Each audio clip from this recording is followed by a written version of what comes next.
ban some of these people, or at least hire the people who made this hack or this cheat and get them to make your freaking Vanguard or your freaking like anti-cheat system better, because right now it's garbaggio.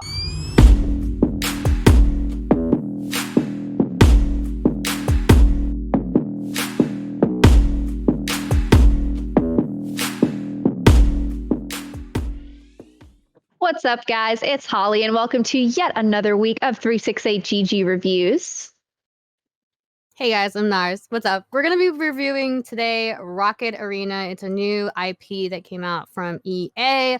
Obviously, if you guys have not heard about it, that's fine. It literally just came out like, what, a week ago, I think, right, Holly? Came out on the 14th. Yes, I see you guys in chat. What's up, Marissa? What's up, Otaku? Thank you guys so much for tuning in. Oh my gosh, I cannot speak today. Guys, thank you for coming by. Yeah. So this game is not to be confused with the very popular, very successful Rocket League. There are no cars, there's no soccer, just rockets. I feel like this game actually delivered on the rockets. Rocket League, there's really not any rockets to be seen. This game actually gave us the rockets. So shout out to EA for finally delivering that promise, I guess. So this is going to be a pretty casual episode. Narz and I, we played this game. We made our decision pretty quickly, I think, for this one. So we're going to spend our time not so much on the technical side, more so addressing a lot of the press that this game got, the issues that this game is facing right now as it is in launch currently, and the comparisons it's getting to other games. So we can just get right into this. Narz, what were your first impressions of this game? Well, before we get into our impressions, I just want to remind everybody that we are giving codes away for this game. Be sure to stick around because we're going to give you more information how you can win codes for this game at the end of the stream. You also need to follow and join our Discord to enter to win. We will be picking a lot of people. I think, how many codes do we have, Holly? Over I'm not going to give you the definitive number, but there are enough, definitely enough for everybody. I swear to God, there's enough for everybody. And so if you don't get it during the stream and you're watching the VOD, we will be giving codes away later on in our Discord server as well. So if you guys have Discord, it would be discord.com/368 to get that server invite. So we'll be dropping codes throughout the show. And then if we have any left, we'll be dropping those in the Discord. So go ahead and join our community over there as well. Please be sure to hit that follow here at twitch.tv/368NYC. Also follow myself and Holly on Twitter as well, because we are trying to get that gram game on. But yes, thank you guys. TK Breezy, I see you in chat. What's up, Whole Snacks? Thank you so much. Congratulations, Otaku, on getting a code. Woo woo. Hopefully we get to play. First code of the night. First code of the night. Now, going into our thoughts. Now, we hope that we don't disillude you guys into playing this game, because there are a lot, obviously, with every game that has come out that's new, there's going to be ups and downs, there's going to be hiccups about it, whatever. We're just going to give you our 2 cents and opinions about the game. We'll talk to you about our frustrations, as well as some things that can be approved on Rocket Arena by EA. Now, when it comes to first impressions, first of all, we have to admit that it is a cross-platform game. You can actually play this game on PC, PlayStation 4, and Xbox. We're going to throw up a trailer of the actual video right now. It obviously was released July 14th, 2020. Developers are EA and Final Strike Games. Now, with this game, it's pretty interesting just because it kind of came out of nowhere. No one really actually saw this game coming out of nowhere, coming out of anywhere. It's just kind of like really out there. Now, when you first look at the game, obviously, it seems a little bit strange. It seems a little bit odd, almost kind of like cartoony, if you can say. So my first impressions with this, I thought it would be another Fortnite, honestly. I thought it was going to be kind of like one of those games where it's like, this is for kids. And it's like, it kind of is, but there's a lot of elements to this game that make it really not necessarily messy, but there's a lot going on with this game, and we'll go into that later on. But my first impressions were, I don't know what this game is about. Obviously, it's like rockets, yeah, that's great, and they're actually rocket components, but for me, I thought this game was a little too cartoony for me, and that's just a preconceived conception. that was my first impression. What about you, Holly? So that's a valid one. So for me personally, the first time I saw this trailer, which we have up on the stream right now, I'm going to be so honest with you. I was immediately drawn to it because I was just very struck by how adorable it is. Like It I truly am is very adorable. easily, I don't know if you guys can tell based on my whole aesthetic, I am very easily swayed by all things adorable, kawaii, or cute. So of course I see how cute this art style is and how cute these characters are. And I was like, oh my God, this looks so freaking cute. Like I want to play as this girl. So there's a lot of really cute character designs. I think overall the design is very infantilized. They're definitely trying to draw in the Fortnite crowd. We'll talk a little bit later in the episode about what the press had to say about this game, but there was definitely a lot of people comparing it. There were a lot of people comparing it to Fortnite. So I have a feeling that some of the Fortnite crowd might be drawn to this. Unfortunately, there might be reasons why, they're drawn to it, but then they decide not to play. There are some, walls up around this game financially that might, make people still feel like Fortnite's the better choice. All stuff we will talk about later, but first impressions, I will say just on the gut reaction of like seeing this trailer at the first time, I was very excited because I was like, oh man, like we finally get to play this game. It's really cute. Like I need a cute game in my life. God damn it. I wasted so much time being miserable over The Last of Us. And we've been playing all these games where it's like, I feel like I'm getting scared. I'm getting like dunked on in Hyperscape. I'm like, let me just play a cute game where I can just be cute for 2 minutes, please. But yeah, so that was my first impression. When I finally started playing the game, it's very high paced. There's a lot of mobility that you have to learn right away. But otherwise, it piqued my interest, but it didn't hold my interest for long. And that was my first impression, Okay. personally. And that's granted, obviously, because like when you first see that trailer, nothing really is told to you. It's just kind of like rockets, and you're like, okay. And then when you go to the second trailer on the Steam page, you're like, okay, it kind of gives you an idea of like what's been invested into this kind of like IP, what to expect. Which, to be quite honest, it's like it is really like when you first look at it, there's a lot of things going on. You have rockets, you have like spaceships, you have explosions, you have people flying all over the place. You have this very like dynamic world where it's like there are different maps and Mhm. there's different way to play these games, and like obviously each of the characters are like kind of like have a characteristics of their own. And I think something that really a lot of people see in this game, like, oh my god, is this going to be the Fortnite killer? Is this going to be like a competitor because it has like a different perspective on the game? And a lot of people like to coin this game and say it's like another Smash, and I want to say right now, no, that's not true. And That that was is such a definitely not weird the case. comparison when I saw Yeah. that. Like there were so like Narz and I obviously we do some research around this game before we do this episode, not just with playing the game, but as well we also like to look at what certain gaming news outlets and critics have to say about it, just to kind of gauge the room and see how other people were vibing with this game. And so we were very surprised to see that there were several different places that described this game as very Smash Brosy. So I'm getting that from certain game types, sure, and I can understand why the mobility and certain abilities would remind them of Smash. But I would not go so far as to say that this is like a spiritual successor to Smash, or that this is, I don't know. There was just, I think it was, I mean, we might as well just mention it now. There was an IGN article that said that it was more Smash Brosy than ever. And I was like, I don't know that I would actually use that adjective to describe this game.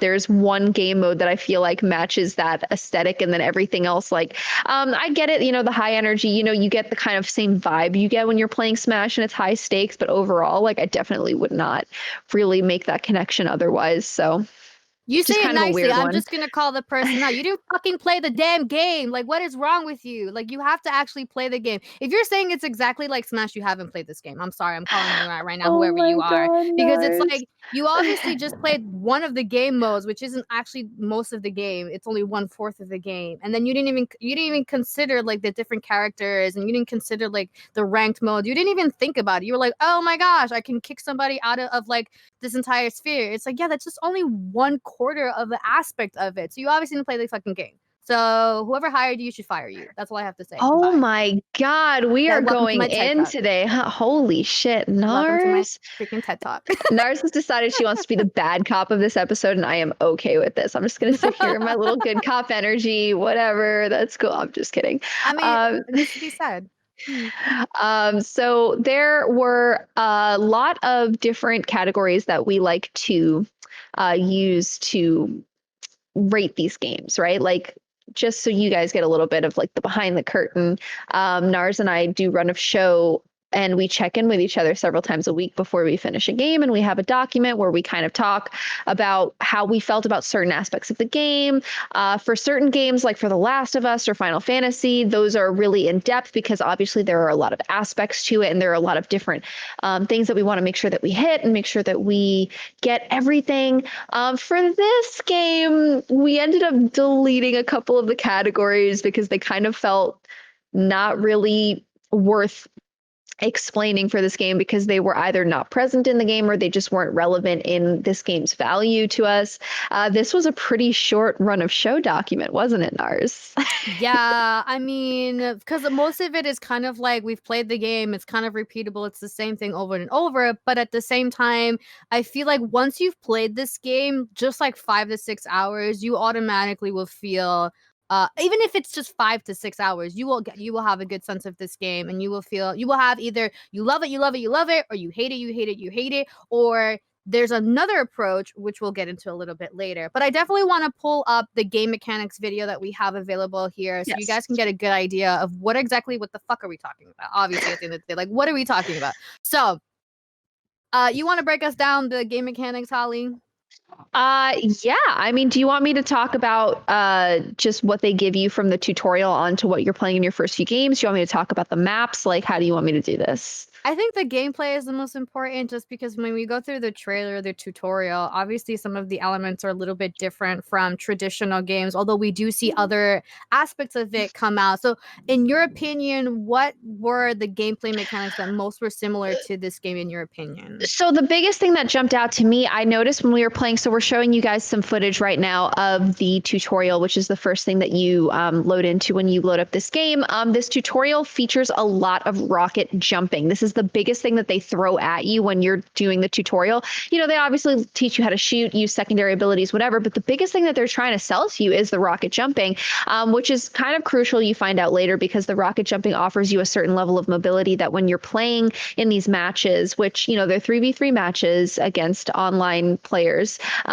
you need that mobility to help you dodge or even help you get final strikes on certain players. Or these rocket jumps could actually help you keep yourself from being knocked out of the arena entirely. So a huge part of this game is the rocket jump and the rocket climb and everything that you do to keep yourself very mobile and aerial. So this is yet another game. This is the second week in a row where we're focusing on a game that has a lot of mechanics that are revolved around the high mobility, high energy, dynamic combat aspect of the game. A lot of games now we see coming out definitely not focusing on definitely not focusing on the gameplay on the ground, or like the traditional PUBG where you're just all on the ground and everybody's the great equalizer with your guns. Now we're definitely seeing games where we're seeing dynamic movements between characters. So here you see, you know, there's a dodge ability. It's a pretty linear tutorial. It just basically walks you through being able to dodge things, being able to use your secondary abilities to be able to find gifts in the area or items where you can use them. Like there's bombs that you can throw. And just showing you different ways that you can knock your enemies out of the arena. Ultimately, it's not just about getting your enemy down to lowest HP. It's about being like, it's about finessing them out of the arena, I guess. Like if you can find that trick shot that gets them out, that's a huge part of the gameplay mechanics. So how did you feel overall? Like, so this is clearly your gameplay, Narz. So like talk me through like how you felt about the gameplay mechanics and like KOing enemies and all that stuff. One of the coolest elements of this game is the ability of the gun being not only a weapon, but a means of recovery. So you can use your gun to be able to recover back onto the wall so that you don't get knocked up. The problem is that that feature only works in the game mode knocked out. Whereas with other modes where you're either and we'll go over all of them, but all the other modes don't necessarily have anything to do with you being knocked out of the actual game mode, but but they do kind of like affect the gameplay in itself, obviously, but it isn't necessarily kind of like the end all be all. But I do love the fact that they do that with the weapon. So you kind of have to think about, do I want to use my weapon to shoot somebody or use this last bullet to try to get out of a sticky situation? And that Mhm. ultimately, is it predicates whether you survive, whether you die, whether you get a kill, whether you come back, or whether you win or you lose. So I think that was really, really cool. The dodge mechanic was something that I thought was very interesting. Obviously, there's a cooldown to dodge, but if you dodge correctly, you could literally dodge bullets. And it really Mhm. depends on how quick you are in dodging bullets and being able to go behind cover and not being able to get hit by the enemy teammates, which I thought was really freaking cool. Um, Yeah. it takes a while to get the hang of it, but I mean, it's easy enough that if you play enough of this game, you're going to be a dodging maniac, and you're going to be able to be totally fine with this game.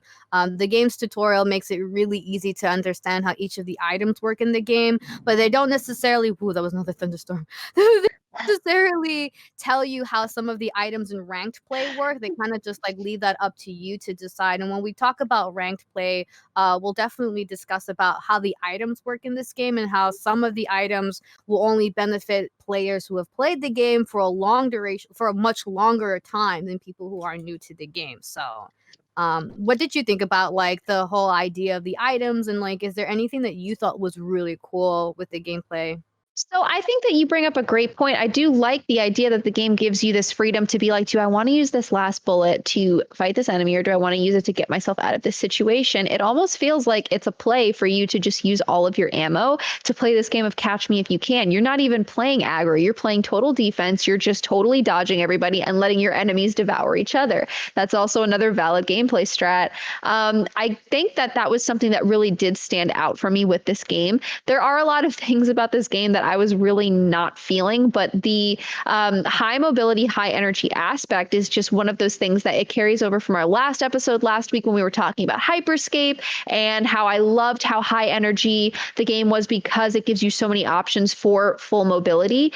So this game offers you a lot of utility in the way of mobility. So I think that there's a lot that is very possible in terms of moving around on the map, in terms of dodging enemies, in terms of how you decide to use your ammo ultimately.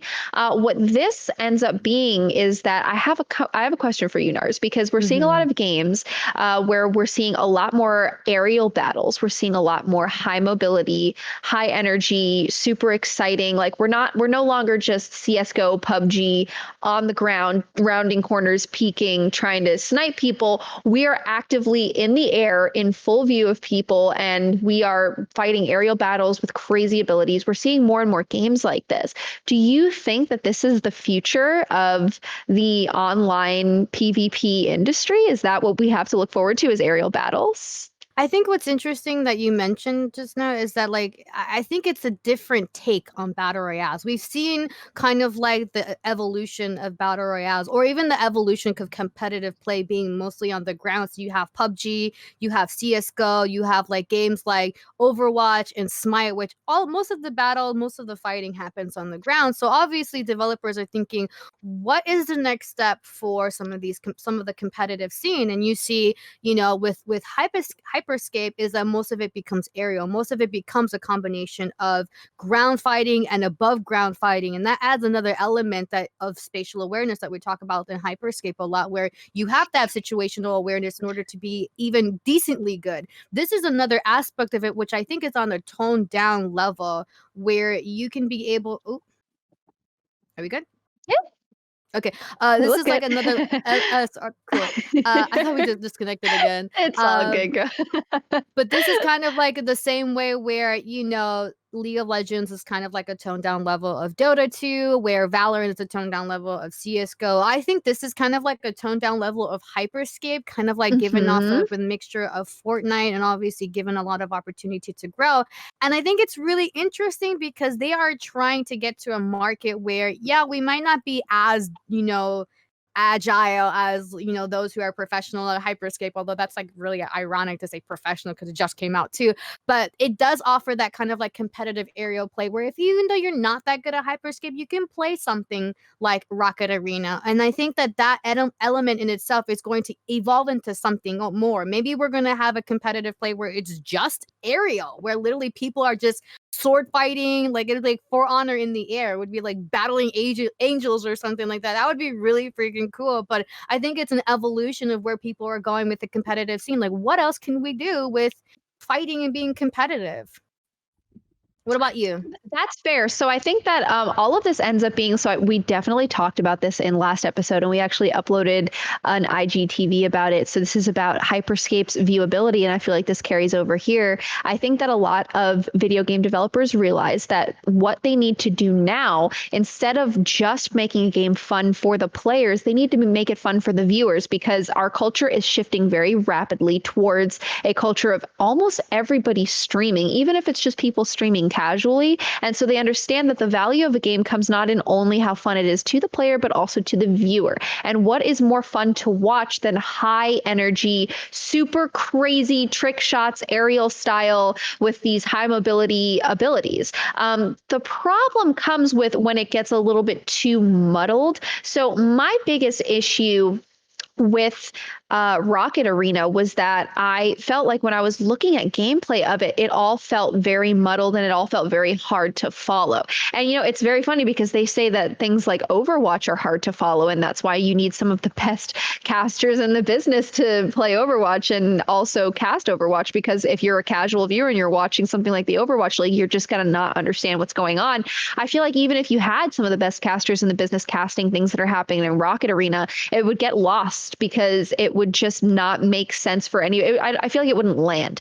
There's a lot about Rocket Arena's art style as well as the way that their abilities play out in game that I feel it could be very confusing for the more casual viewer. And that's why I feel like this game certainly does not have any sort of future in esports whatsoever. I feel like that should be a metric that we use going forward. It's like, does this game have esports potential? Like, that's what I feel like we should always bring it back to, because that's what I feel like every video game developer in the industry is pivoting towards right now. They're thinking like, what can we do to make this the best possible esports league team? Like, can we get an Overwatch league going? Can we get a League of Legends team going? Like, anyway, I feel like that's kind of their MO right now. But do I feel like Rocket Arena has that? Absolutely not. I feel like Rocket Arena is entirely too difficult to follow unless you are somebody that's been playing at the competitive level, which at this point, if you're playing at the competitive level, you're probably using aimbots, Narz? I want to hold off on that just yet because Okay. that's definitely a big whopping doozy. But I definitely want to talk about when you hit on a good note about competitive play. When we talk about so like we have a video on some of the characters. So when you look at some of the characters and what each character has available, so each character has different abilities within the game that kind of like add a dynamic to it. And I think it's really interesting because each of them have like some sort of element. So you have like Amphora, who is like very aquatic. She can transform into a kind of like amphibian. It looks like flounder. I just call it flounder. I know it's a manta ray. I don't care. It's a flounder to me. So I don't care. And like there's other aspects of it. So there's the old dude who I am going to forever call him Senor. Señor I Gustavo de can't. Miércoles. That's what I call him. I don't Señor care. Gustavo de Miércoles, por His name is Señor Gustavo de favor, Miércoles. please. He's No, the no, only no. old man in this thing, and I love him. He's super overpowered. Then you have like obviously the pirate who is you have a pirate, you have like Mistine, you have I like to call him Duffman. So that's the Ice Queen. She's like May, I guess you can say her name is like Kiori or something like that. Kai, Kai. Yeah, and then there's Plick, who's like the little Blink is technical cute. guy. Blink is cute. Machine, yeah, Plick is Yo, really Rev is my girl. When I saw the trailer and I saw Rev, I was like, yo, do I have a lace front that matches that hair? Because I wanted so badly to cosplay for this one. Please, EA, know that the intent was there for me to cosplay this, but I just could not get the lace front fast enough. China's got that slow shipping now, but just know yeah. today I'm looking a little bit more like Flux without the braces. So But I But think it's yeah. pretty interesting how each of them kind of like have their own abilities depending on like what they can like offer, some better than others. And then you have the skins that are associated with it. You can get skins by obviously playing the game and accumulating like in-game currency, or you can pay for the battle pass, or you can just like pay for the I guess like the featured collections editions, whatever offers you kind of like a couple skins and or like in-game items as well, which is pretty interesting. So it offers a dynamic. Not every character is the same. You're not just getting an avatar. Like they all have something, you know, to benefit from other people. So depending on which three characters you picked in your team, you're either going to be super advantageous or you're not, which was a cool element to this. And I think that added a lot of creativity and diversity. And I think in addition to that, you also have the items that are available, which we'll show to you guys. I don't think I put it in here, but there are items that you can I guess put into your inventory, so they give you like 20% reduced damage, or you get to reheal or regen, or you get to have a cooldown, like a regen cooldown that's like 20% faster or whatever. But you only accumulate those items after you've played the game. So when you're first starting this game for the first time, you're not going to be as amazing and powerful or whatever. Like even if you have great aim or if you're like really good at first person shooters, you're not going to be good at this game. It's inevitable. You have to play the game to get the items to get even better, obviously. And you also have to level up as well to get decent in the game. And I thought that was really interesting how like they don't give people off the bat a sort of like a level playing field. Like it really matters about how many hours you've invested into the game. Did you find that as an issue for you too, Holly? An issue in the hours that I invest in the game being directly affected by the abilities that I get, or No, more of like when you first started in this game, you felt like you weren't given a head start, like because you were new to the game and other people have played the game before, were at um a disadvantage I guess because you that didn't have the items. I guess that I could understand that feeling. For me, things were going so fast at the beginning that I wasn't even really thinking about that. But I suppose like hindsight is 2020, and I look back on it and I'm thinking, yes, it definitely would have been beneficial to have those abilities in the beginning games when I was just starting to dip my toes into the water. Clearly, this is a game that rewards the people that have been playing. So this is a game that, EA obviously gives you the option to buy a battle pass. It gives you an option to buy cosmetics and other things, but it also really rewards people that are willing to put the time into the game. They give you a lot of different unlocks in the game, just depending on how long you've been playing. They give you new cosmetics. They give you new abilities, as Narz said. So it really is a game that it doesn't hide too much behind a paywall, obviously, because this game is $30, which we are going to talk about later. But do I wish I had those abilities? Yes, I do, because obviously this is a competitive PvP game. So who doesn't want the ability that's going to give them the edge? So unfortunately, there's, it's a new game. Here I am saying the magic words, balancing issues, but who isn't focusing on balancing issues right now as a developer? So I think that they can probably get the hang of it soon and figure out how to make this more fair for new players, especially as the game progresses, because the whole point of having a game like this is making sure that you're still bringing on new players, especially when the game comes at such a high price point. That could be a very huge gatekeeping aspect for new players. So I think it's important for EA to try and strategize how they're going to keep the player base fresh and keep enticing new people to join, which could be difficult unless they incentivize them with the ability to feel like they're on the same playing field as people that have been playing for a long time, which I don't know if that is something that is present right now.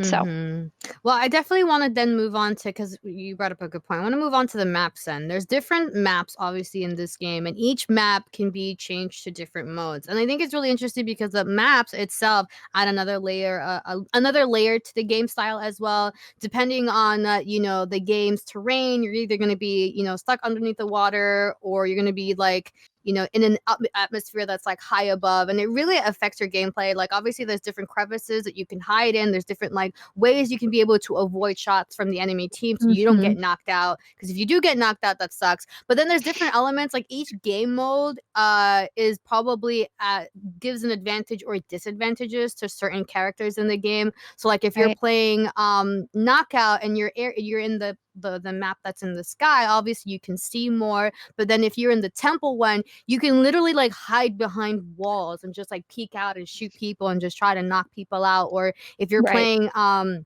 Rocket Ball in the temple, it's like really hard to see where the enemy is, or even an enemy that simply has the ball. So I kind of want to, before we talk about knockout, because we obviously know knockout is just like a smash, let's go over some of the game modes, because Okay. I hate it when people try to compare this game to Smash, because it isn't Smash.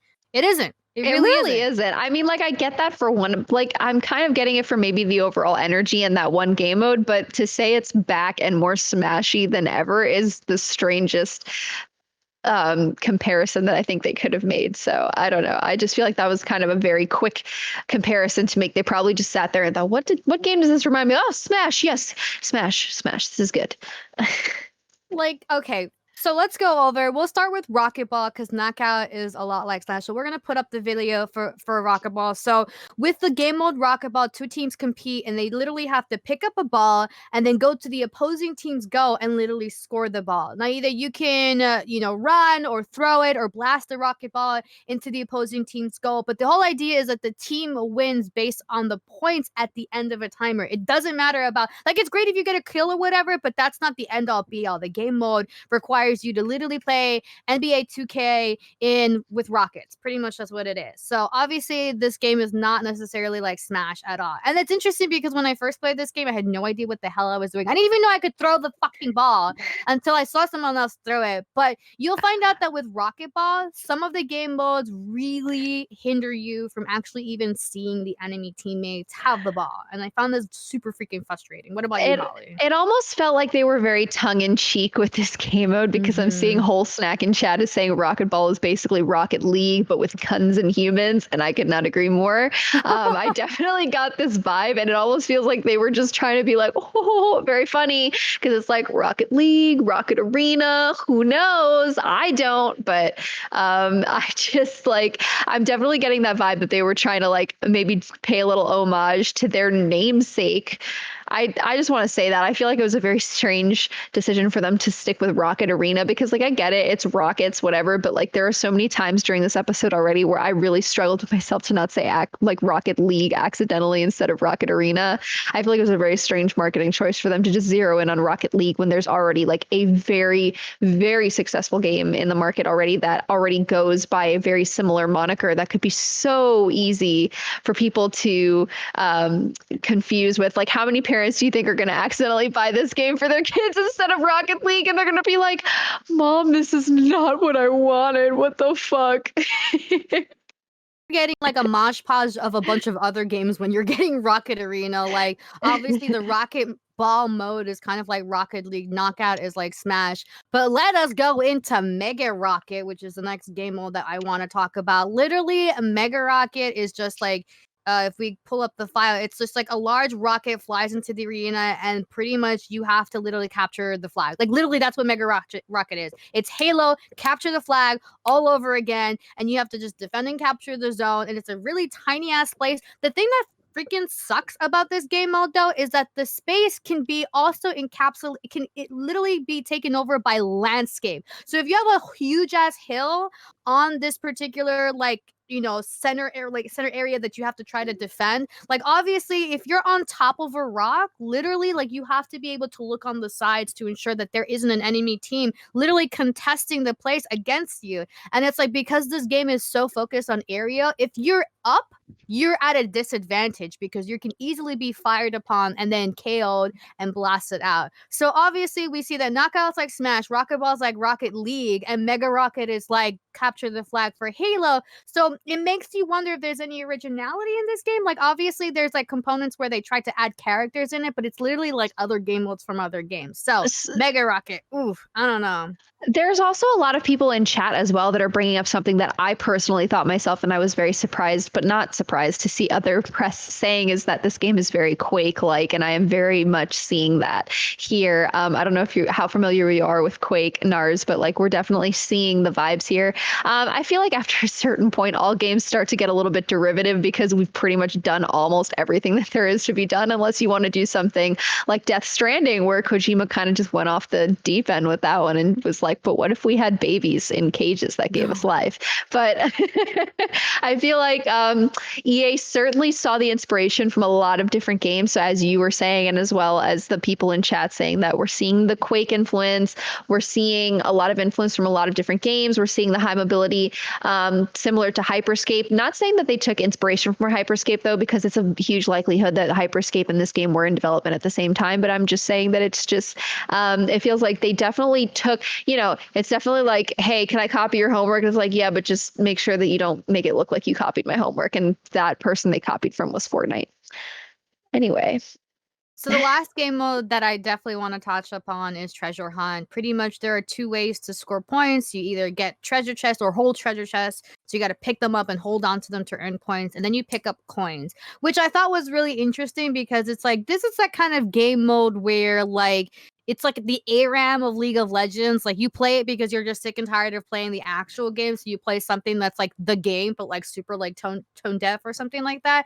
And it's really, it was really interesting how they kind of incorporate most of these game modes, if not all, into ranked. And that was something that I found flabbergasting because it's like, for me, so we're gonna go into kind of like what I don't like about this game right now, because what I don't like about this game is that I think if you're gonna have so many game modes, make ranked exclusive to just certain game modes. Don't make ranked all the game modes. I think that's super convoluted and confusing because it's like if your focus of the game is going to be one, and this is where Crucible fucked up also. So I'm not telling you something new. This is how Crucible fucked up, in that you're trying too much. You're trying to do too many things at once when you should focus on one game mode, make that perfect, make that really good, and then start branching off to other game modes. Because what ends up happening is that you don't develop a fully fledged out game, and then you start losing player base. You start losing people that are interested in the game because everything is not aligned, everything is not flawlessly executed. And that's the problem here. You have a game that could be polished, but it's just not polished enough yet because you have too much going on. What are your thoughts, Holly? So I agree with you 100%. I hate to use this example because I know Gabe is somewhere with his Gabe said saying, oh my God, Holly's going to talk about Overwatch again. But I want to talk about Overwatch again, Gabe. Anyway, I feel like Overwatch did this very well. Overwatch understood that there are different player bases for their different game modes, and there's different types of people that prefer to play certain game modes over other game modes. I feel like making competitive encompassing over all the game modes is a little silly because when you have a competitive aspect of a certain game mode, you need to make sure that you are testing these people on their ability to play one specific game mode. So Overwatch does this well because the general competitive mode is just based off of their quick play and just general gameplay based on like what you would play just across the board. Then they also have certain arcade competitive modes. So there's Capture the Flag competitive seasonally. There's Lucio Ball seasonally competitive. There's a lot of different arcade modes that you're seeing that are getting competitive seasons only when they are in season. I feel like that's a fair way to do it. I feel like what they should do is rotate the game modes that appear in competitive to give multiple people the ability to really show their stuff in competitive without relying on needing to be the master of all four game modes, because I feel like that's just totally unrealistic. There are certainly players that feel like they are way more confident in one game mode, but not very confident in another. And I think that's perfectly okay. Some people are just better at one thing than another. It's why we still have one tricks in the Overwatch League. So it's fine. It happens. Let's just move on with it and just agree that like some people are just more acclimated to playing a specific game mode, and let's not take away their experience for experiencing a fair competitive scene because of it. So yeah. And also, EA, if you're going to release a game and it's not fully fledged out and it's super convoluted, don't include a store just yet. And this is another thing that I have a problem with this. I do not like it. I fucking hate it when a game comes out and they're promoting their battle pass, they're promoting their store, and it's like, bitch, I'm not going to fucking spend money on a game that doesn't even spend money on itself. It's like, if you don't love yourself, how the hell are you going to let anyone else love you? Or how house. So it's like right now I feel like, yeah, you don't love yourself. You need to go back and to really try to flesh out this thing. And you know why? Because it is not fleshed out. It has a lot of promise, but you gotta admit one thing. There's a couple things that it needs improvement. First and foremost, besides the store and the items that you can purchase, everyone's having difficulty with matchmaking. Matchmaking is a huge issue because you have a very smaller player base, which is causing players to be super imbalanced. You get steamrolled by people who have been playing this from the get-go and people who are new to this game. And another thing that I have to say right now, and I can say it now, is that the game is freaking infested with people using aimbots. Oh my And God, are I we found finally going to talk Yes, about we're this? finally fucking talking about Please, this. let's go. EA, your game is full of aimbots. I know you don't like to say it is, but it is. You need to get Vanguard. You need to get some quality cheat control. Whatever you're doing is garbage. Fire that fucking company. They're not doing you any justice because there's a company out there, and I will not say the name because I don't want to give them any money, but I kid you not, there is a company that is a paid only service and they offer subscriptions to cheats. And your game, which has only been out for a week, is now one of them. And it's one of their leading ones. And I know you may be like saying, oh, you might not just be good. That's probably why. No, if you want to watch some of the videos that I've played, you can strategically see that my team was winning up until a certain point. And then all of a sudden, these kids are like, whoever the enemy team is having perfect aim, get the fuck out of here. That's not behavioral. That's not human behavior. Okay, they don't automatically get good. And if you're really wondering whether I'm lying or not, let me explain to let me reiterate some common software questions regarding this particular program. Now Talk me it through this, says Nars. no, it's one of the I'm looking at the FAQ right now, and it asks players, why should I purchase cheats from you? I will not say the name, but Blankety Blank has been in business since 2014. But prior to that, our team already had combined decades of experience developing cheats. Our products benefit from the knowledge of our team in the features, polish, and security. This includes powerful, game-changing features, our sleek modern cheat framework, and our knowledge of how to work around or bypass the leading anti-cheat solutions. So yeah, unlike public cheats, our software is only available to subscribers, a very small number of people compared to the freely available cheats or even the biggest cheat sites. Thusly, our software is difficult target for anti-cheat companies. And they are wrong because you have found them. Apparently, according to this software, they cannot be detected unless the company is trying to detect them. So obviously, and you're wondering, but there's no Reddit post for it because people are making money off of this. Why would they try to even mention this if they know they can make bank? And if you're wondering how much this thing costs, I can't be bothered to sign up, so I won't tell you that, beach. Man, I just really feel like that kid in that one Vine where he was like, "What the fuck is this allowed? What the fuck is this allowed? Like, how are there still companies that are so like blatantly broadcasting the fact that they're cheating software that they're not getting cracked down on? Like, I really don't understand how this is still legal. But anyway, this is insane to me how many people have been interacting with the software and been willing to pay a nominal fee in order to interact with the service. Like, I cannot even believe that there are people willing to like drop real cash for a game like Rocket Arena. For what? To feel like you're good at Rocket Arena? Slow claps for you, I guess. Like, fucking congratulations. You're good at like the not Fortnite. Like, that's cool, I guess. Like, oh my God. I still can't believe this shit is legal. And I don't know if you were watching the stream when you were saying all of that, but my reactions were literally like unbelievable. Like, I was in complete disbelief of everything you were saying.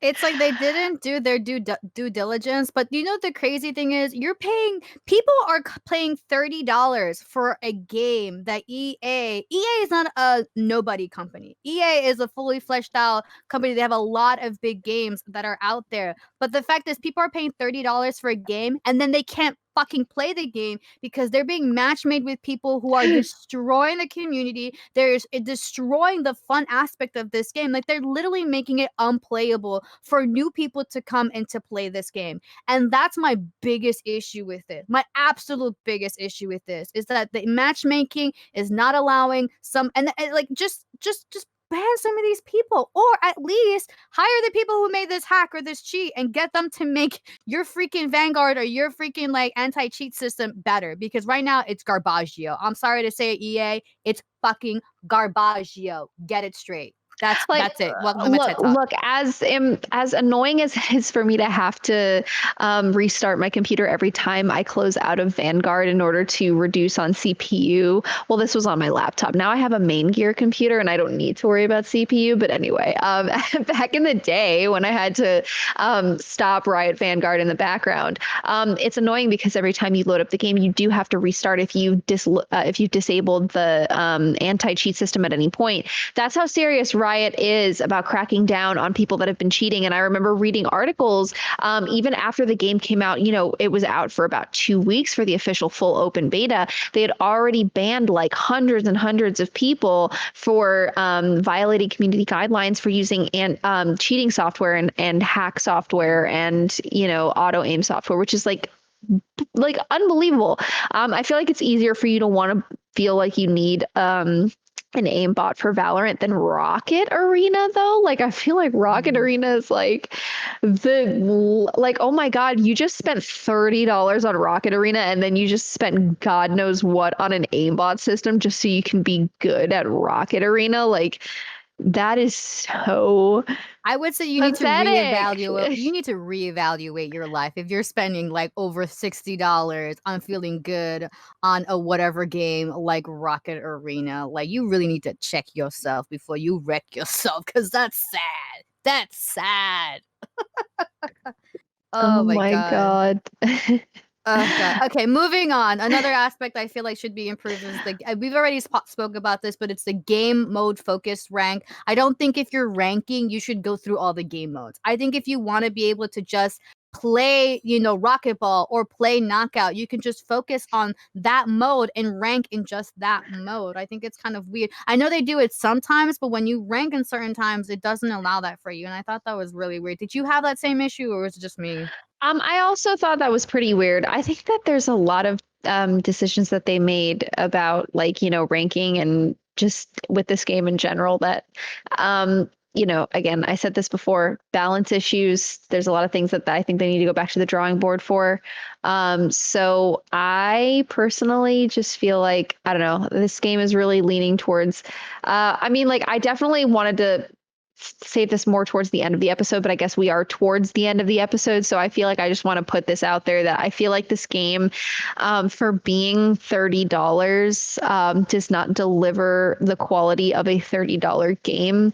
I feel like there's so much about this game that just would not deliver as compared to so many free to play games on the market right now. We're going to talk about this in a little bit, specifically what the press said about how, we are living in a primarily free to play game era, and to have such a boldly priced $30 online exclusive game that does not deliver anywhere near the same quality that you get from games like Apex, Fortnite. It's very cringy. So I guess we'll talk about that in a little bit.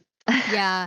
And the last thing I probably would hope that they improve on is, and this is not something that's like imperative to the gameplay, but a 5v5 squad would be really cool, really interesting, especially when you have like different game modes and different elements to the game. That would be pretty dope. But I feel like the biggest issue is just the aimbotting and matchmaking. It just makes the game completely unplayable. It really does hurt the community. It hurts the growth of the game. And I'm surprised that people on Reddit haven't spoken about it, but it's because they're benefiting from the aimbot. Yeah, I just called you out, bitches. Ooh. Ooh, well, I feel like personally, to me, I feel like there's not just this game that is struggling with matchmaking that is optimal for their players. I feel like there are so many games right now that are struggling with a good matchmaking system. And once again, Gabe, I know he's got his little sensor in his brain that's like, oh shit, Holly's talking about Blizzard again. Yes, I am. Overwatch still struggles with this greatly. Greatly does Overwatch still struggle with this. Hyperscape struggles with this. We just talked about Hyperscape last week. They struggle with a fair matchmaking system. I do believe that Rocket Arena is another game that struggles with a fair matchmaking system. I feel like one of the most difficult things when you have a game that's exclusively online, or even a game that relies heavily on PvP aspects, having a stellar matchmaking system is crucial to your survivability, because if you don't have something that is guaranteed to make sure that all of your players are having the same experience across the board, which means that it is a level experience, it is an experience that is fair to their amount of experience playing the game, then your game is practically worthless. Because if you're pairing people that are brand new to this game with people that have been grinding since day one, they have all the abilities, or people that have this crazy aimbot bullshit, that's only going to make players feel less inclined to continue interacting with your software. Because I know personally, if I keep getting matched in matches that feel like they are far above my skill level, or I feel like I'm getting matched with teammates that are definitely below my skill level, or just any sort of matchmaking that doesn't feel on level or on par with the level of performance that I give, I am so disheartened at continuing playing that game. It's a huge reason why I haven't played Overwatch in a very long time. There are so many things about that game that need to be changed before it will be playable again, if ever, which is a big if. I don't think it ever will be, but anyway.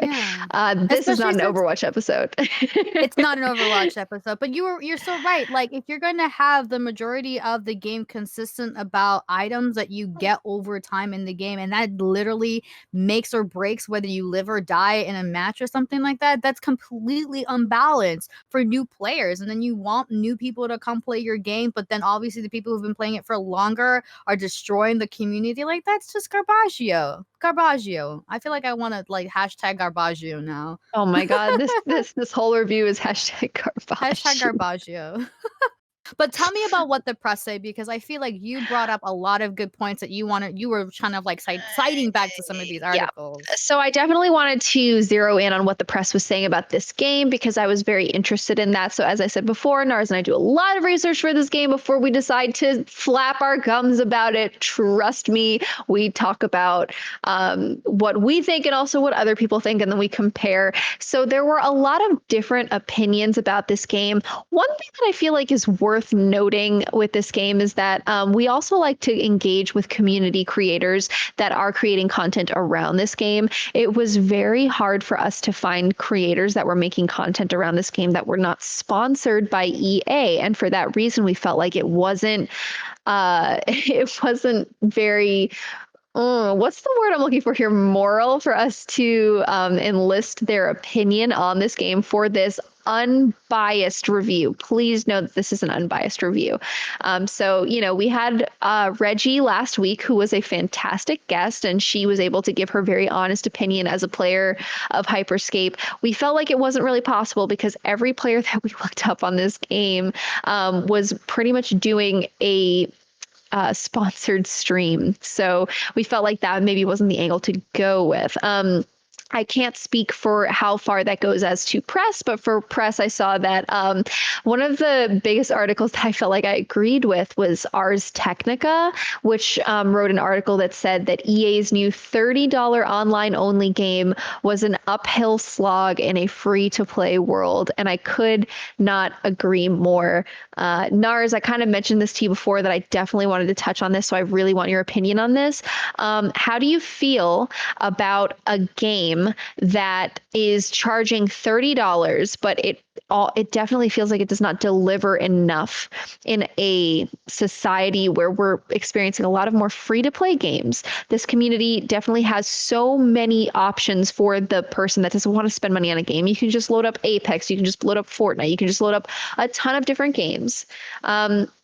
Do you feel like it's worth it? And do you feel like games that are charging premium fees, even if they're half the price of a AAA game at launch, are going to survive in an environment where we're seeing so many premium free-to-play games?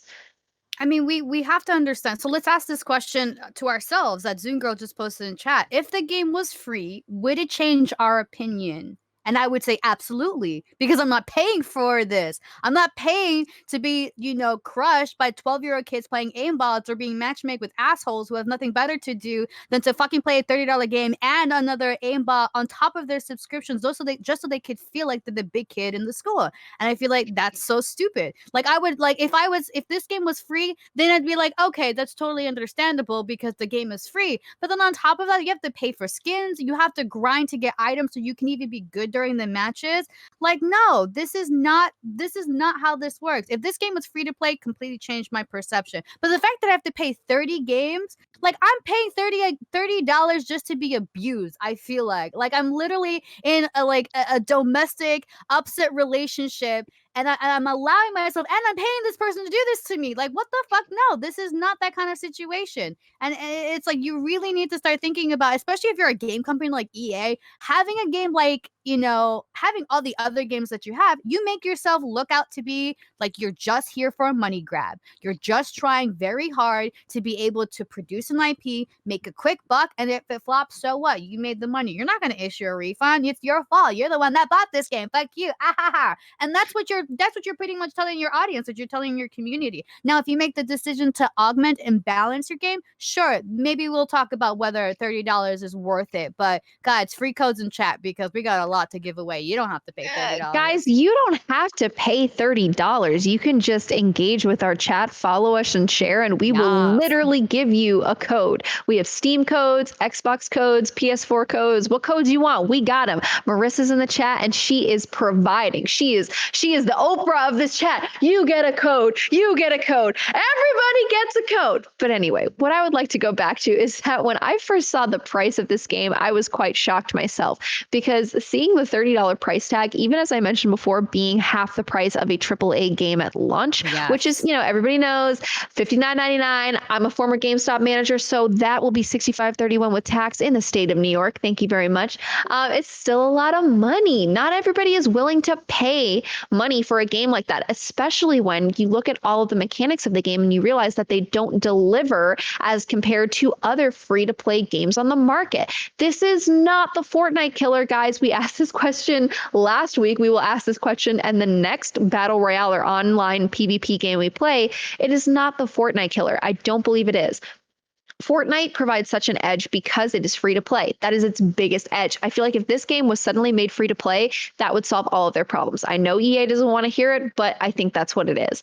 I feel like the meme with a lot of EA games is that their whole thing is microtransactions. So it's like, yes, you bought the game, but now you have to buy this, and now you have to buy this. Oh, you wanted that chapter of the game, or you wanted that character? Sorry, you're going to have to pay for it, bitch. But anyway, unfortunately, that's like the meme with EA. But I feel like with this game, they were trying to be like, well, look, guys, we're giving you the game for $30, but then everything else you can pretty much just unlock by playing the game. I feel like it may be an honest attempt of theirs to try and knock out the microtransaction memes, but it just doesn't feel like the game is worth $30. We always talk about this whenever we review games. Does the game feel like it's worth the price tag?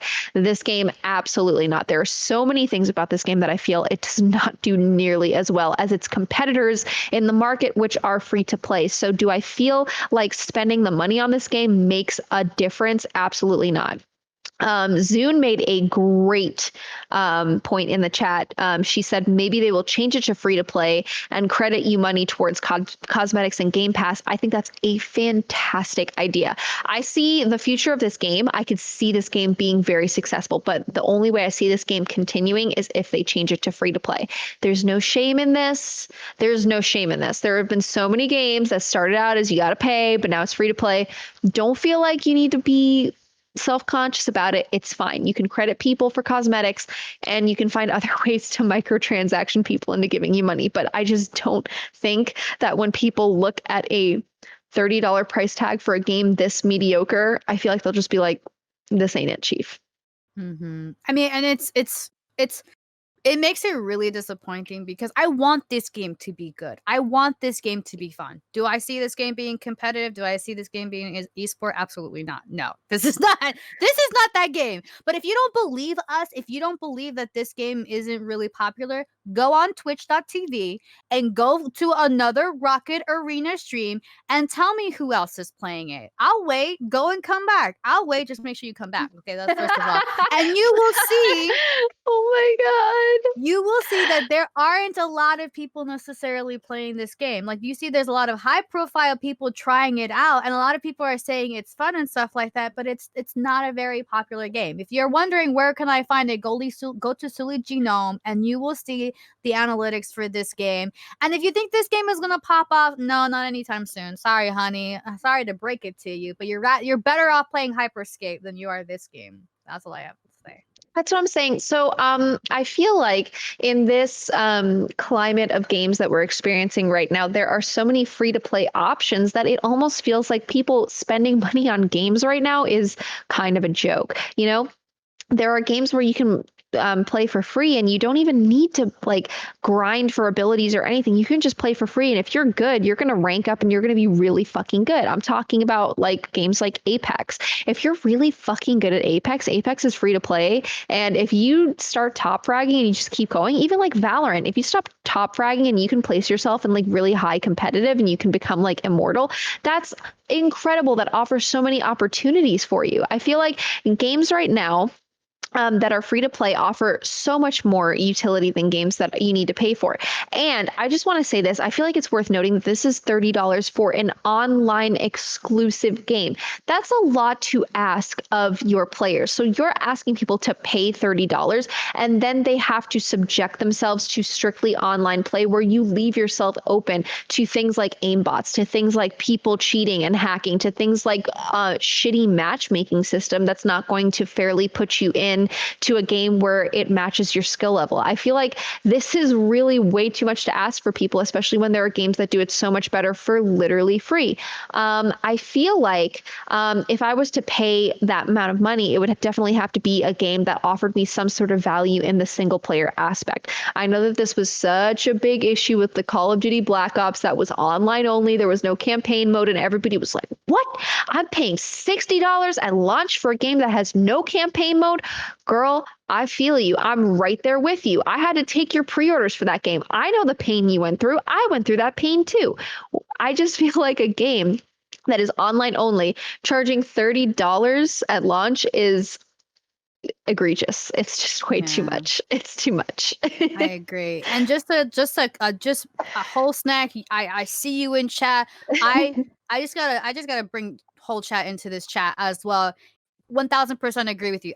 I do feel like EA is trying to get into esports. I feel like they're trying to do a fat cash cow and they're trying to milk it for what it's worth. And this is the problem. EA, we see you for what you are. And the thing is that if you continue to perpetuate this stereotype, it's not even a stereotype anymore. It becomes a fact. You're going to lose people who are going to have any trust and belief in you if you're constantly not delivering on items and if you're not doing it smart. Like, obviously, there's already a stereotype. There's a meme for you guys for a fucking reason because you constantly do the same thing and you constantly disappoint people who try their best. They pay the $30. They try to play the game. They try to invest in it, and then they feel like they've been betrayed. I feel betrayed. Like, you didn't do your homework. You tried to do too much, and then you tried to make it seem like it was my fault because I paid $30 for this, and so I deserve this. And that's not gonna fly by me. So I feel like if it wasn't for the fact that I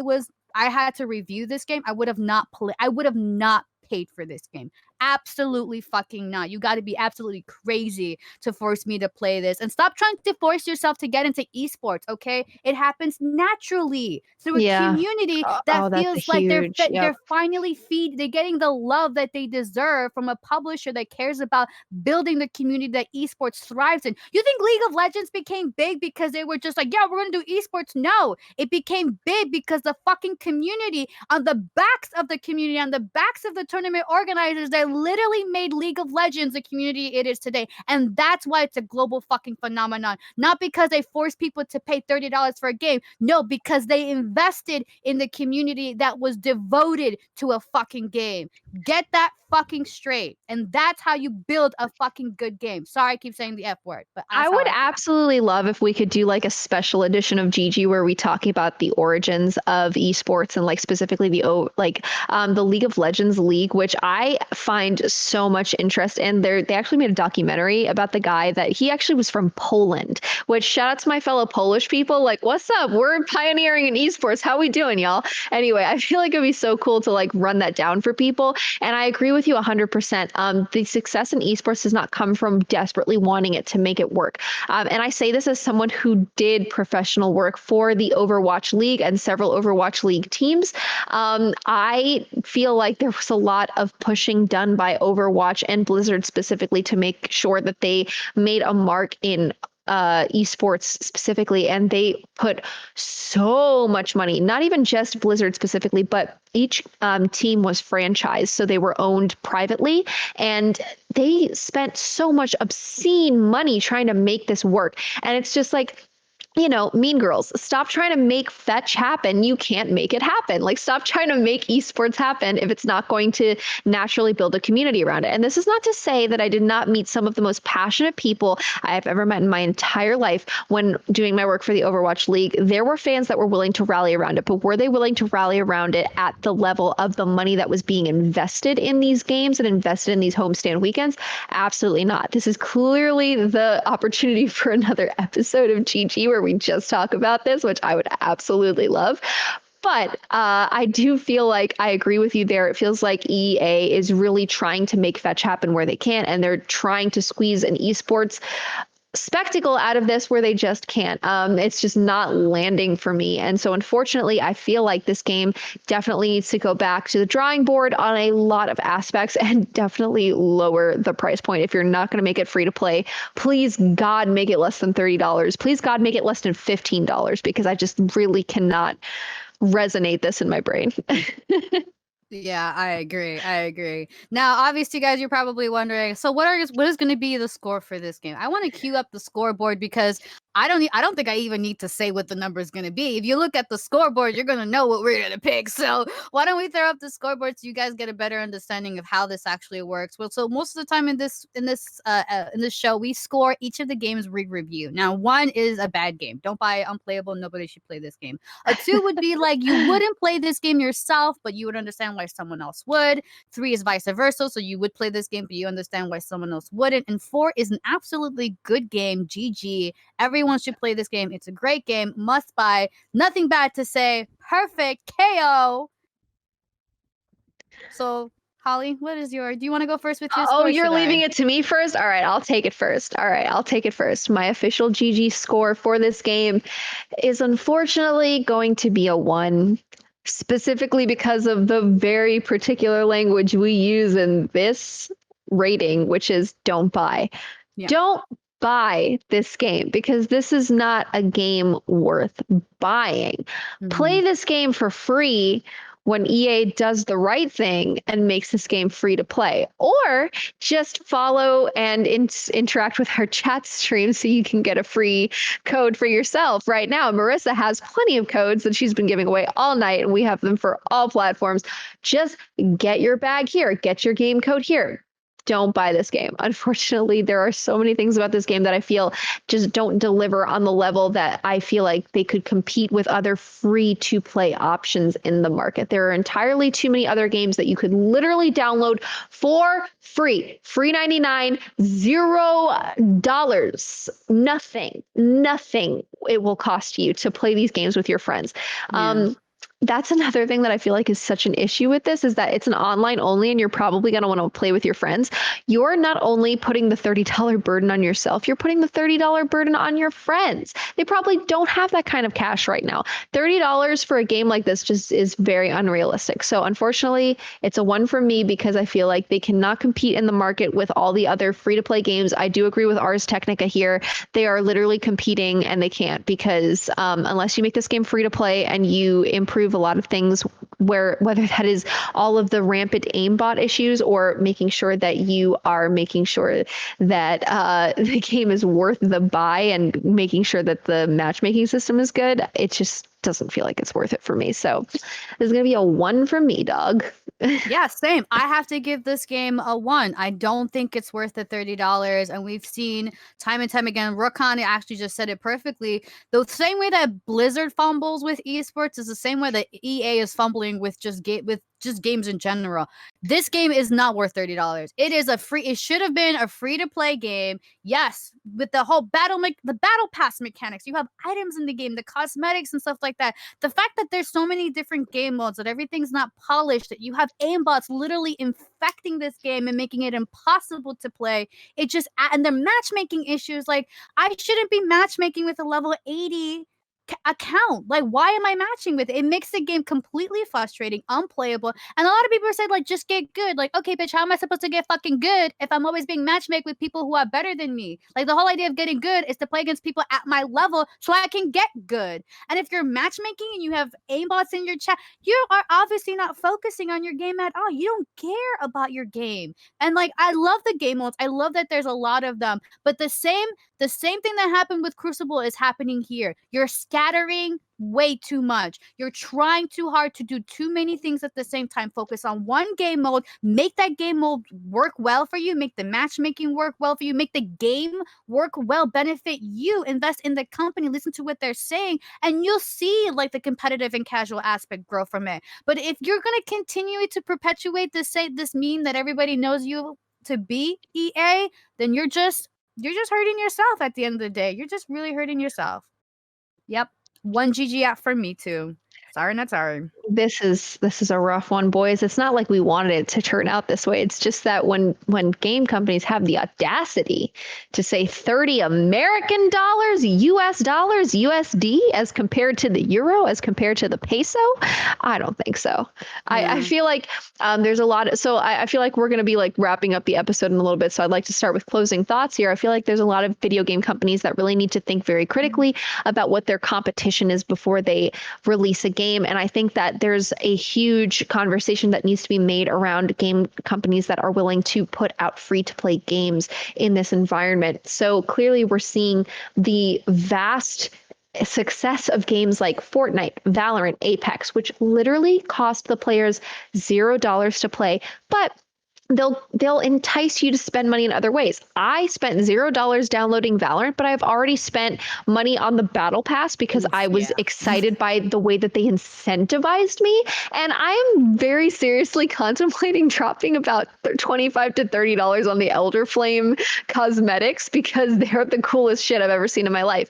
Holly, it's $100 for the entire It's $100 for the entire set. I just want the Vandal. But I feel like I digress. If you incentivize your players to want to spend money on your game or make them feel like the investment in your game is worth it, that gives the power back to the players. Here I go again, back with my GameStop mentality. Power to the players. We haven't seen power to the players in a very long time. So I feel like if you give your players the opportunity to make that choice for themselves and say, yes, I would like to spend money on this. Don't make them spend money on accessing a game that is far mediocre as compared to all of the free-to-play IPs on the market. Make them incentivized to spend money on things that make their experience more enjoyable. Clearly, for me as a Valorant player, I feel like the Battle Pass makes my experience more enjoyable, and having a very cool cosmetic item in the game that has an awesome like final death in the match animation, really cool, and like all this other stuff, like that's cool, that's exciting, that makes me want to spend real money on it.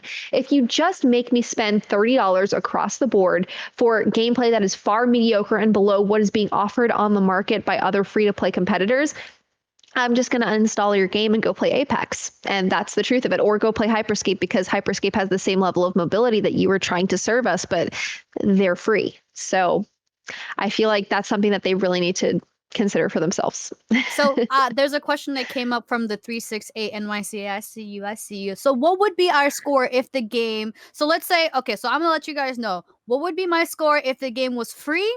It had no aimbots. The matchmaking was actually pretty decent, and they had focused the game modes to be a little bit more centered around one particular game mode. So let's say in this case it was knocked out and ranked was on knocked out, and the other game modes were like kind of like, you know, casual games, whatever, and they had fixed all the bugs that we had said. I would honestly give this game a 3 out of 4 GGs if it had all that corrected. Free to play, better matchmaking, and what was the other thing I said? Oh, and the aimbots removed. Then it would be a 3. It's a fun game. It has potential, but there's just too much fucked up shit going on in this game that I can't play this game. I cannot play this game. It's unplayable right now. Like, it's more frustrating than it's worth. It's like, I'm not a masochist. I'm not going to play this game. I'm not going to pay $30 so that I can, you know, get pissed off for every round. And I was getting pissed off because if you actually saw our 368 tweet that we did last time, I was like cursing in Spanish. I was so pissed off. I'm about to curse again because I'm so freaking pissed off. So yeah. I feel like if this game was free, I would give it a 2. There is so much about this game that I feel like they need to go back to the drawing board for. I understand the intent behind the games, but unfortunately, in an environment that we live in right now, where at launch games need to be tailored, there's so much criticism that comes at games that are not fully tailored at launch to the full user experience. There are so many games that are more willing to let themselves be seen at alpha or beta rather than at full capacity, and then they're expecting other players to give them the work for free for the privilege of playing their own game, which I feel like is unbelievably stupid. It's cool to get early access to games, but to make players do all of the work for you and discover all of the bugs and figure out what's wrong just for the privilege of playing your game, I feel like we really need to cut down on this culture. Getting this exclusive access to beta games is really starting to become the thing that's killing this community, because it's allowing developers to feel more comfortable releasing games that are definitely not up to par with where they should be upon launch. And that is certainly something that I feel about Rocket Arena. I definitely don't feel like this game was ready for launch. There are so many balancing issues that need to be made with this game. There are so many issues that need to be made, that need to be addressed where the aimbots are concerned. I do feel like this game has the potential to be so much fun. When I was playing this game, don't get me wrong, guys, like I definitely have been saying a lot of like really shady stuff, but I really do have a lot of fun when I play this game. The characters are absolutely adorable. Their abilities are fun. And who doesn't love a fun, interactive, dynamic aerial fight? But unfortunately, I just feel like what they're serving us is definitely not what we're worth, and we need to stop allowing game companies to give us half-finished or almost finished products rather than their best because they feel like they can get away with it. We need to be more critical of these game companies in releasing these games at stages where they are certainly not ready for player interaction just because they're trying to grab the cash. I just don't think that it needs to be something that we allow in the game community going forward. So Yeah. I would still give this game a 2, even if it was free. What do you think, Narz? I mean, you're absolutely right. Like what's crazy is, and like I see this in chat as well, but it's like, don't make a subpar game, pay $30 and then pay for PR to say that it's good. Like obviously if we go on Twitch right now, most of the streams streaming these games are sponsored by EA, meaning that they gave them game codes, and it's like that's just like it's just we can see you for what you're worth. Not only are you paying for good publicity and good press, and we're not, yeah, you gave us codes, but we don't give a shit. We're going to tell you like it is, bitch. Like, we're going to be honest about this. Like, we see you sponsoring all these outlets. We see you sponsoring Twitch streams to say good stuff. But it's like, at the end of the day, yeah, you got a cool game. It has potential.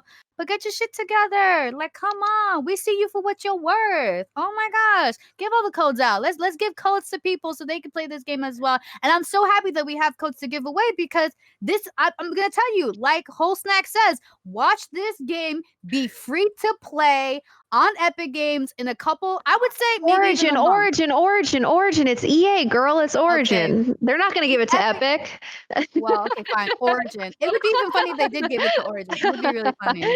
It would be funny. But F's in chat if people agree with me. Just F's in chat. F in the chat also for No Man's Sky. Somebody mentions it in the chat, and I just literally felt visceral chills roll down my spine. So, oh my god.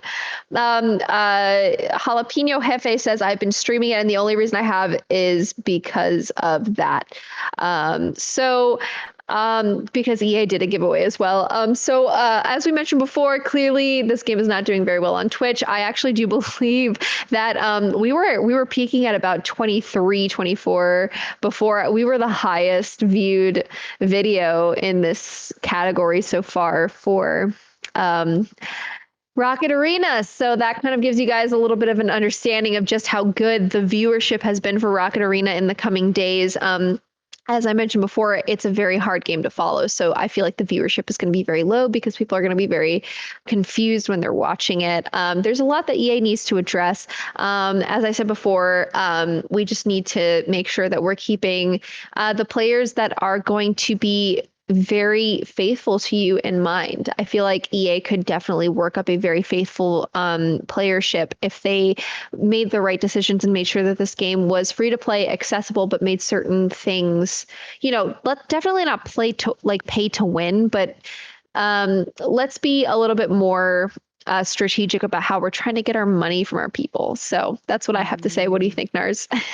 I mean, obviously, if you, I wish, I feel bad because I know what it's like to be a game developer, a game designer, to have a concept, to have an idea, and be like, this is fun, this is great, this is ingenious, this is going to be, a really fun game for people to play, and it's like, yeah, it is, but then you have people who are obviously the overseers, the executives, and they have a different sort of mentality, a different mindset, and so obviously the push for the game becomes very convoluted, and then the tactics for the exposure so that people can know about this game are a little bit, I wouldn't say unethical, but kind of shady.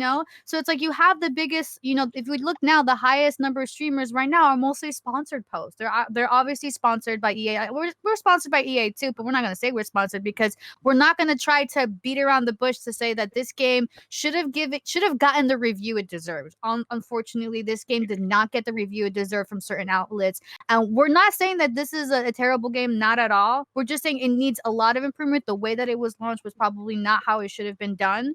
And we hope that you guys get to play the game. We're giving codes away because we want you guys to play the game. We want you to test it out yourself. And obviously be vocal about it. Go to Reddit, go to the Rocket Arena Reddit, and let people know that for those of you that got this code, Yes. play the game and voice your opinions, voice your frustrations, voice the changes that you'd like to see. If you really think this is a good game, like how we think we're vocalizing it right now because we want change to happen. We're not saying this because we're trying to be, cool or hip, but we want change to happen. And that's the only way we can see this game get better is by pinpointing where the faults are and hoping that it progressively it changes. Now it's up to EA to make that change. And if they don't, their attitude speaks volumes. Then we don't need to have a discussion anymore because we know what they want.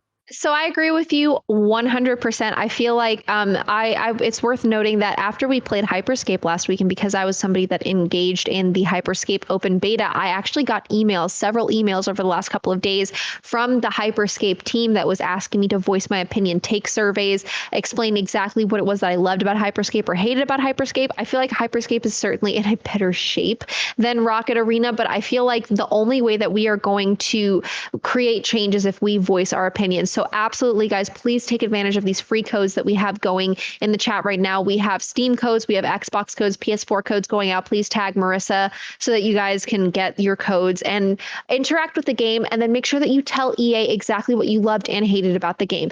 They really do listen to their players, and they really do want to make sure that they're giving the best possible experience for their players, or at least I want to believe that. Please, God, let that be the truth.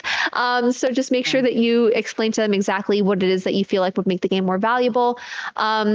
And hopefully we can actually enact some change going forward with this game. I definitely feel like this game has potential. I want this game to have potential because, like I said before, please don't take all of my cynical views of this game to be that I didn't have fun playing this game. I really did have fun playing this game. I would love to see this game go places, but it can't be done unless certain changes are made. So please take advantage of all of the codes, make sure that you're getting your freebies, interact with the game, and tell EA exactly what it is that you did or didn't like about the game. We have a lot of people interacting with chat. I'm really happy that you guys are all trying to take advantage of the giveaway that we're giving away right now. Are there any last thoughts about the game that you want to give, Narz? Well, I just want to say I got an update from our director, Zoongirl. Technically, we aren't sponsored since we actually bought the game, but the giveaways are sponsored. So enjoy the giveaway, guys, because we weren't bought. So we bought the game, just so you guys know, we bought the game. EA is giving you guys the privilege of playing their game. So take that and then tell them exactly what you think. Yeah.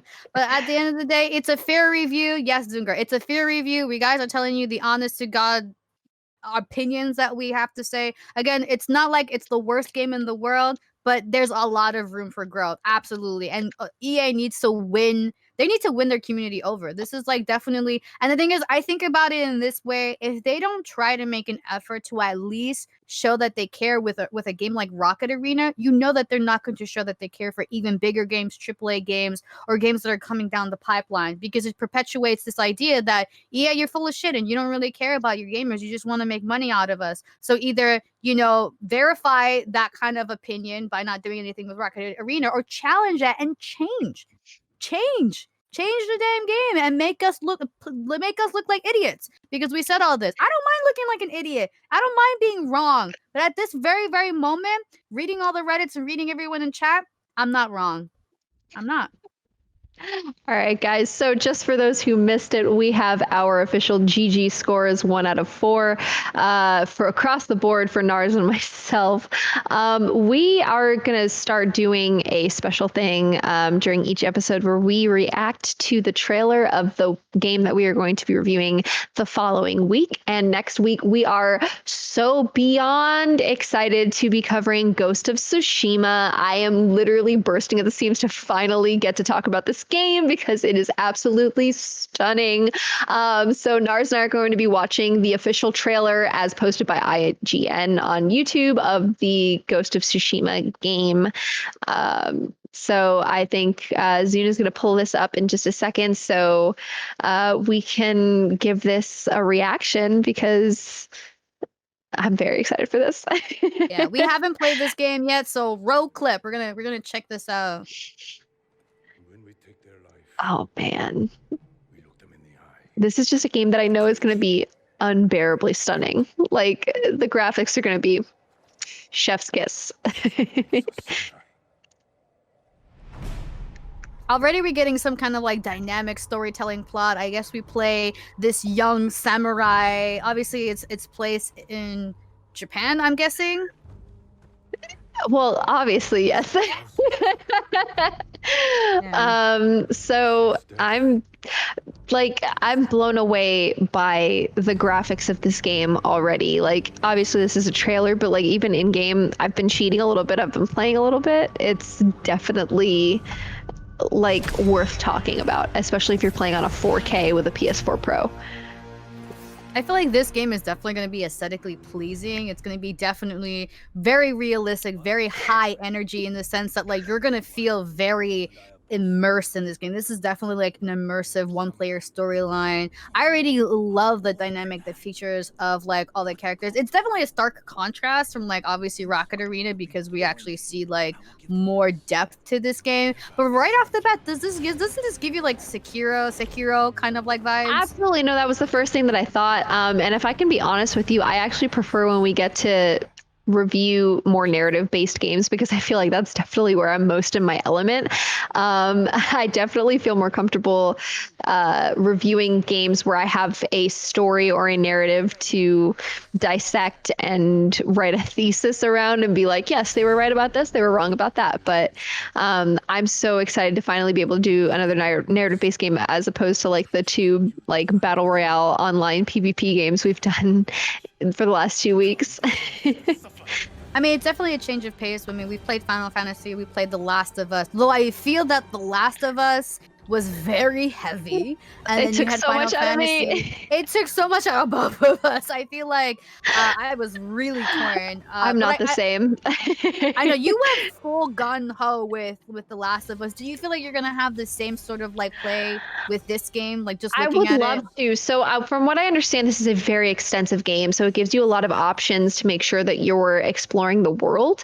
From what I understand, if you play just the main storyline, it's going to take about 30 hours. If you go anything beyond that and do a lot of outside questing, it's going to take far beyond that. So I am so ready. I remember actually watching this trailer for this game when it first came out, and they actually had his name is Cornelius Boots, and he is considered one of the last few people in the world of a master of this traditional Japanese flute instrument, and they had him open the showcase by playing this very solemn flute song, and then they finally opened with a Ghost of Tsushima trailer, and this was 2 years ago. This was at the 2018 E3 showcase for Sony, and they explained exactly what the game was going to be, and I was so ready to experience it. So I am beyond happy that we finally get to play this for the show because I am so ready. I've already been cheating. I told you, like, we've been playing Rocket Arena, but I've been cheating a little bit with Ghost of Tsushima, checking out the gameplay, just like experiencing it for myself, and I am very ready to talk about this next week. Yes, I already have it installed in my PlayStation 4, so I'm super excited. Guys, next week we're going to be reviewing Ghost of Tsushima, so if you have not played the game, if you have not If you're still on the fence for it, we'll give you a fully fledged out. We'll be super honest, like we were with Rocket Arena. We're not going to bullshit you. So if you're wanting to know more about whether or not Ghost of Tsushima is a good game for you, be sure to come back next week, Wednesday, 7 p.m. Eastern Standard Time. We'll always be here. But Holly, tell them about all the other shows we have available at 368. So we here at 368 are a very vast production company. We also have a weekly show called Super Late at 368, which we do every Thursday at 7 p.m. Eastern Standard Time. That one is hosted by Gabe and Bijan, and that is your week in gaming culture. So we typically cover the week in gaming headlines, and they also have a guest that they typically feature during the show. In the last couple of weeks, we've had a couple of Mixer streamers, which, by the way, guys, today is the official last day of Mixer as a streaming platform. So RIP to Mixer for that one.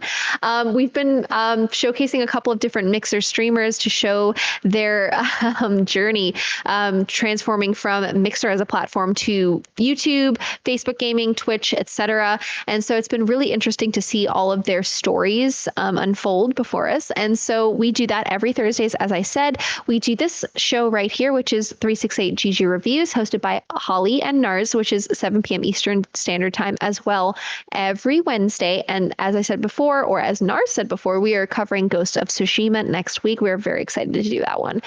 We also do a various number of different videos on our YouTube channel. So for social media, we are at 368 on Twitter and Instagram, and we are also at 368 on YouTube. If you want to check us out, we have various different videos that we post throughout the week, which includes our tech talks. Gabe recently just posted his tech talk about the Elgato Wave project, which is the mic I'm using right now, which is literally the best mic I've ever used in my entire life. It is so easy to work with. So you guys can go check that out. And if you want to check us out more on Twitch, we are, because you're here, we're twitch.tv/368NYC. We have a ton of VODs up from all of our previous episodes. That includes 368 GG Reviews and Super Late at 368. So go ahead and give us a follow. Narz, why don't you let us know where we can find you on social media? Guys, if you want to follow me, I'm Narz on Twitter and Instagram. If you are on Twitch chat right now, I'm Narz with 4 Z's. So twitch.tv/Narz, NARZZZZ. I'm still trying to get Narz with 1 Z. Help me with that foundation. Go to my Twitter and help me be able to sign a petition so I can get the Narz. But also, guys, be sure to follow us on Discord. If you want to join our Discord, join our community to be part of some of the community events that happen sporadically throughout the week. Or if you're wondering when we're going to have another show where we're going to be giving away game codes, be sure to follow 368 on social media.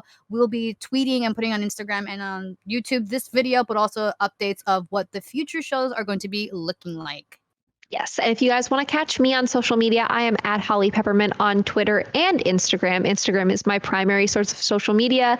I have also started streaming very frequently here on twitch.tv/HollyPeppermint. Typically, I will be streaming whatever games we have coming up on 368 GG Reviews, so you guys can catch me. Follow me on Twitter for the most up-to-date information on when my streaming times will be. But I do have a streaming schedule on my Twitch, and I will be covering Ghost of Tsushima this week. Perhaps I will even buy some Suntory whiskey so that we can all enjoy some traditional Japanese liqueur as we experience the world of the Ghost of Tsushima. So this is going to be very fun. Otherwise, I feel like that's it, right, Narz? Did we miss anything?